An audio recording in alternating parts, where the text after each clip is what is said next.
सुन्दरि माधवी चन्द्र सहोदरि हेममयी मुनिगणमण्डित मोक्षप्रदायनि मञ्जुलभाषिणि वेदनुते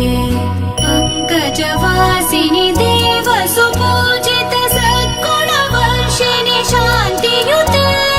जय जय हे मधुसूदन कामिनि आदिलक्ष्मि जय पालय माम् जय जय हे मधुसूदन कामिनि आदिलक्ष्मि जय पालय माम्